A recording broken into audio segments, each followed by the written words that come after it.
Good day mga paps, so for today's vlog, ipapa-stud ulit natin si Chelsea. Kasi nung last time na in-stud siya, hindi nagtuloy. Siguro nabate dahil maraming excited na nag-aabang. Chelsea, good girl. So ngayon, for the second time around, papa-stud natin siya. And ilalabas ko tong vlog na to, itong stud session niya, kapag nanganak na lang. Kasi baka mabati na naman eh. 'Di ba? So sana mag-take na siya ngayon. On the way na tayo ngayon kila engineer para ipa-stud to si Chelsea. Okay, let's go. Come. Good girl. Ayan o. Ayan yung mag-i-stud mga paps. Si Alpha.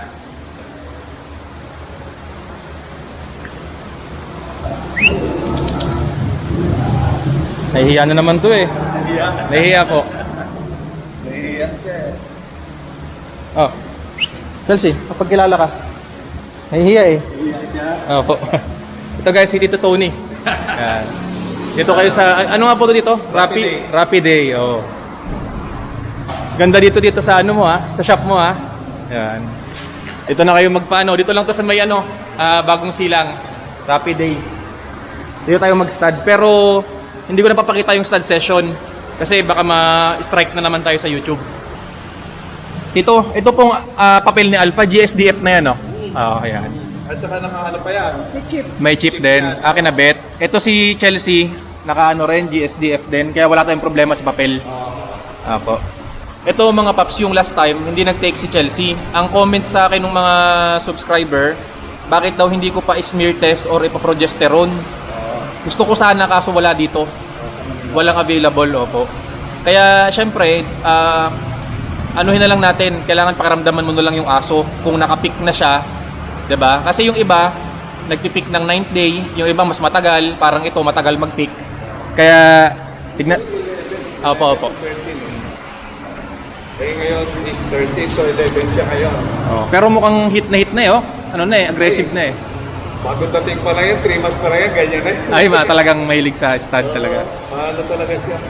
Ano siya, aggressive sa stud. Ito. Right mga paps, so mabilis ang shoot lang tayo. Siyempre shooter natin yung may magic ang kamay. You know, JB. PM nyo lang si JB pag papashoot kayo. Sabi ko, baka sumapply ng isa, mapagod, hindi na maituloy. Kaya sabi ko, tawagin ka na lang. Para sure ball na to. Oo. Right, good day mga paps. So good news. Today is September 26. Parang nasa mga 40 days na si Chelsea. At ito yung update sa kanya. Ano sa tingin nyo? Buntis kaya? Parang lumaki yung tiyan eh. Oh. So nung 30 days siya, akala ko hindi buntis. Tapos ngayon, bigla na lang lumaki yung tiyan niya nung nag 40 days. And hindi siya ganyan dati eh. Dati kasi nung unang stud, tumaba siya. Tapos biglang kumipis yung tiyan nung nag 50 days na. Pero ngayon iba yung feeling ko dito eh. Parang buntis talaga eh. Ayan o. Anong masabi nyo dyan sa tiyan yan?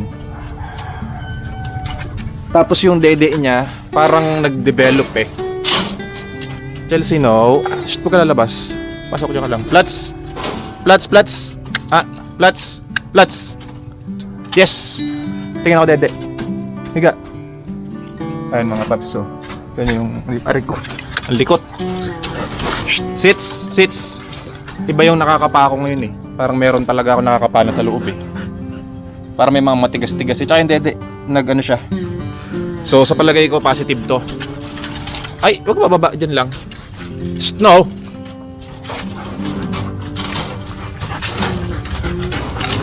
Tingin ko positive. Yan. So kapag nanganak to, mga 60 days siguro, bablog ko ulit siya kung ano yung result. Yung unang stud niya hindi tumuloy kaya naghanap muna ako ng ibang stud na available. And yung kasing stud na to na si Alpha, ano rin siya, hindi pa rin proven. Actually virgin pa nga yung sumampa yun dito eh. Pero hopefully dito mag-take na siya. So sa mga ano po nang naghanap ng German Shepherd, ano, hopefully may ma-produce tayo kay Chelsea. Chelsea? Let's come. Good girl. Yan mga paps. Hopefully talaga buntis.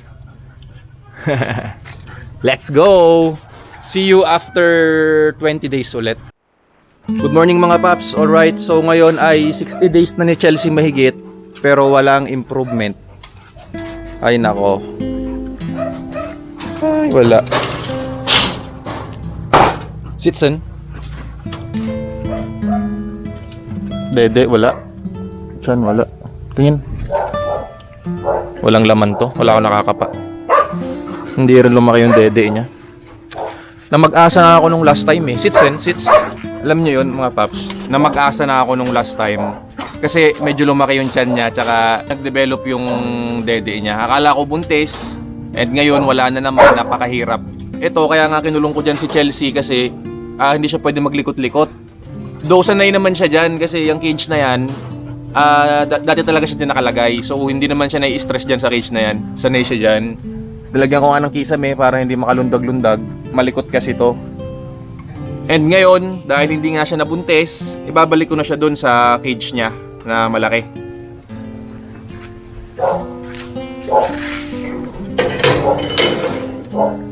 Chelsea, house!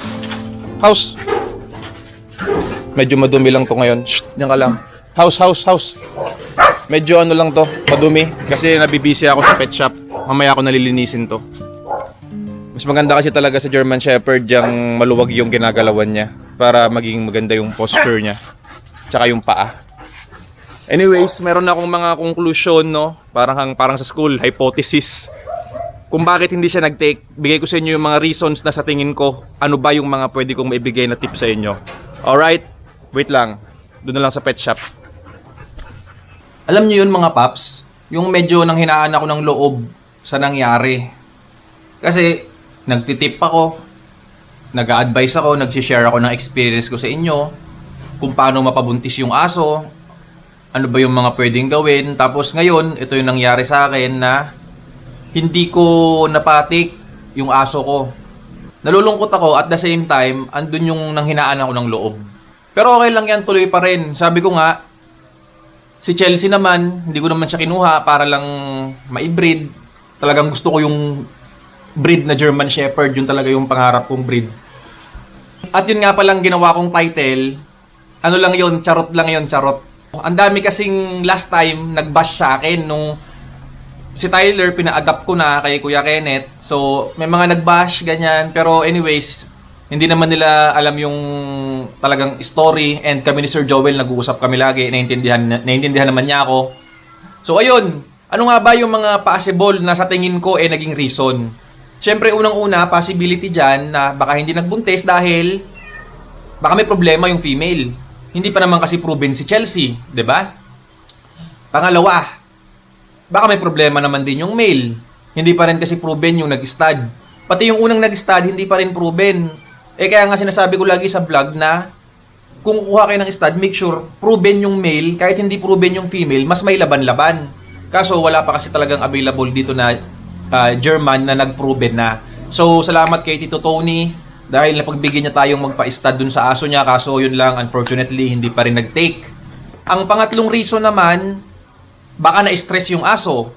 Pero sa tingin ko hindi kasi si Chelsea naman, ganun yung pag-alaga ko sa kanya bago ko siya pina-stud, nakakondisyon naman siya, nakakain ng ayos, na-exercise, hindi naman siya talaga napapabayaan or what. Doon naman sa cage niya, sanay naman siya doon. So tingin ko siguro hindi naman na-stress, pero hindi ko rin alam, hindi ko rin masabi. Pang-apat na reason, ito yung pinaka-reason na sa tingin ko. Hindi ko makuha yung peak ng kanyang progesterone. Yun ang fourth reason. Marami nag-advise sa akin na huwag ka magtipid, ganyan. Huwag mong tipirin yung aso mo, magpa-test ka ng progesterone.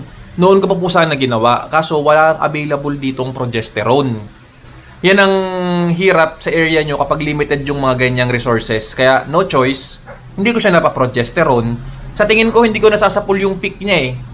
Kasi pina-stud ko siya last time, 14th day, 16th day, and 20 days. Ang layo na ng interval pero hindi ko pa rin nasapul yung peak niya. So wala tayong magawa doon, ganun talaga. Nagtanong na ako kay Kuya Clem, Kamura Kennel yung pinagkunan ko kay Chelsea. Sabi niya sa akin, meron daw siyang German Shepherd na nagpipik ng, after ng first blood, 21 days pa siya nagpipik. Meron naman daw na 40 plus ba yun or 30 plus, sinabi niya sa akin, ganun daw nagpipik. Sabi ko, ang hirap pala timingan nitong German. Kasi sa Belgian, usually, kay Bella tsaka kay Athena, 9th day lang nagpapastad, nagtitake, nabubuntis Itong German, hindi ko alam kung anong problema. Pero siguro sunod, try para natin i-breed. At hanggang dito na lang mga paps. Salamat sa inyong lahat. God bless and keep safe. Pops Nicks out.